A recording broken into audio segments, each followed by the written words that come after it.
কাছে ধরে সেদিকে তাকিয়ে বিশাল উচ্চতা ডিঙিয়ে লাফিয়ে বলো ছিঁড়ে আনো না হলে যাবো ছেড়ে।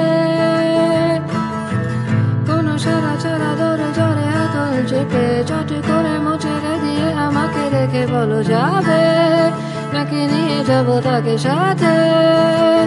ও খুব করে আমার ঘাটটা ধরে নিজেদের কাছে টেনে নিতে কি বাধা হয়ে দাঁড়িয়েছে। ও না দেখে শুনে কিছু জানিয়ে নিজে আড়ালে লোকালে আমাকে তুমি ডোবালে। আমি কার পিছে